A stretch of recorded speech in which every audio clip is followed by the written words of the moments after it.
ప్రియులారా, ప్రభు అయిన యేసుక్రీస్తు పరిశుద్ధమైన నామములో మీకందరికీ నా ప్రేమ వందనములు, శుభములు. Jesus meets YouTube family, GPS Robinson ఫేస్బుక్లో ఉన్న కుటుంబములు మిమ్మలందరినీ దేవుని యొక్క ప్రేమగల హస్తానికి అప్పగించి మిమ్మలను తలంచునప్పుడెల్లా ప్రార్థించుచున్నాను. శరీర ప్రకారముగా ఒకరిని ఒకరం మనము చూడడం లేదు. శరీర ప్రకారముగా ఒక్కొక్కరము ఒక్కొక్క పట్టణములో, నగరములు, గ్రామములు, జిల్లాలు, ఇలాగూ ఆయా ప్రాంతాలలో ప్రపంచమంతటా మనం వ్యాపించి ఉన్నాము. అయితే ఆత్మలో చూడండి, మనము ఏక మనసుకొస్తున్నాం. ప్రభువుకు మహిమ కలుగునుగాక. నిజంగా మీరు ధన్యులు. ఎందుకు తెలుసా? మేము రక్షింపబడిన ప్రారంభపు దినాలలో అయితే ఇలాంటి ఆధునీకరణ వసతులు, నవీన వసతులు మాకు లేవు. సోషల్ మీడియా, ఇంటిలోనే ఉండి దేవుని యొక్క సందేశము విని బలపడడం, ఇలాంటి సాంఘిక మాధ్యమాలు లేవు. ఒక వాక్యం వినాలంటే ఉదయమే ఇంటిలో నుంచి బయలుదేరి ప్రయాణం చేయాలి. కానీ ఈ దినాలలో అలా కాదు. సవాలుతో కూడిన జీవితమైనప్పటికీ దేవుని యొక్క స్వరము వినుటకు ప్రభువు అనేక అనుకూలతలు మన ముందు తెరచి ఉంచాడు. ఆ విధానములో ఈ యూట్యూబ్ ద్వారా ప్రభు మీతో మాట్లాడుతూ వస్తున్నాడే, ఎంత సంతోషం! ఇది తలంచి నేను మొదట ప్రభువుని స్తుతిస్తున్నాను. సరే, ఆ తదుపరి ఏమిటి? ఈ రోజుకు సంబంధించిన మాట నేను చదువుతున్నాను, జాగ్రత్తగా వినండి. 23వ కీర్తన 5వ వచనము. నా శత్రువుల ఎదుట నీవు నాకు భోజనము సిద్ధపరచెదువు, నూనెతో నా తల అంటియున్నావు, నా గిన్నె నిండి పొర్లుచున్నది. ఆ మాటలో చూడండి, నా శత్రువుల ఎదుట నాకు ఒక భోజనము, నా తల, నా గిన్నె.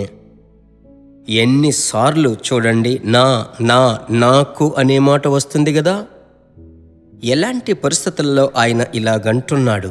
నా పాత్ర పొంగి పొర్లుచున్నది, నూనెతో నా తల అంటియున్నావు ప్రభువా. ప్రభువును గురించి చెప్పేటప్పుడు అతను చెప్పేటువంటి మాట చూడండి, నా శత్రువుల ఎదుట. ఈ దినమందు మీ ముందు పలు విధములైన శత్రువులు లేచినట్లు ఉంది కదా. నా ప్రియ దేవుని బిడ్డలారా, మీ ఇంటివారే మీకు శత్రువులని బైబిల్ చెప్తుంది. అనేక కుటుంబాలు, గృహాలు అలాగున్నాయి. ఎందుకంటే దావీదు ఈ మాట చెప్పారు కదా. అతని జీవితము చూడండి. ఒకవైపు అరణ్య ప్రయాణము, సహోదరులతో జీవించట్లేదు, ఒంటరిగా ఉంటున్నాడు, తండ్రి ఇంటిలో ఉండడం లేదు, గొర్రెల వెంబడి తిరిగాడు, సింహము, ఎలుగుబంటి, ఎన్నో భయంకర పరిస్థితులు, భయమును కలిగించే పరిస్థితులు. దేవుని బిడ్డలారా, అంత మాత్రమే కాదు, గొల్లియాతుతో పోరాటం. అదేనా, సౌలు రేయింబగళ్ళు తరుముచున్నాడు. ఇంకా సొంత కుమారుడే తండ్రికి విరోధముగా లేచి నిలబడుతున్నాడు. నా ప్రియ దేవుని బిడ్డలారా, ఇలా చెప్పుచూ వెళ్ళొచ్చు. దానిని మనసులో ఉంచుకొని ఇన్ని పోరాటములున్నప్పటికీ, ప్రభువా నీవు నాకు భోజనమును సిద్ధపరచుదువు, నూనెతో నా తలను అంటియున్నావు, నా గిన్నె నిండి పొర్లుచున్నది, ఎవరు అడ్డగించగలరు? ఇది ప్రవచన వాక్కు. దీనిని అలాగే పట్టుకొనండి. మీకోసమే ధైర్యం పొందుకున్నారు కదా. అలాగే విశ్వాసంతో మనం ప్రార్థించుదామా? ప్రభు ఈ దినమంతా అద్భుతముగా నడిపిస్తాడు. మంచి తండ్రి, మీ కనికరమునకు ఒక ముగింపే లేదయ్యా. అనుదినము మీ కృప నూతనమయ్యా. మీ బిడల మీద మీ మహిమ, ప్రసన్నత పరిశుద్ధాత్ముడా కుమ్మరించండి. శత్రువుల ఎదుట వీరి మీద ఉన్న అభిషేకపు శక్తి మీ బిడలకు చూపించండి అయ్యా. మీ బలముతో నింపండి.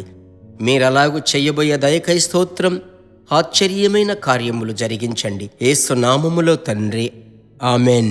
మర్చిపోకుండా ఎదుటి వారికి షేర్ చేయాలి కదా. అంత మాత్రమే కాదు, నా కోసం ప్రార్థిస్తున్నారు. Thank you so much. దైవ కృప నడిపించునుగాక. ఆమెన్.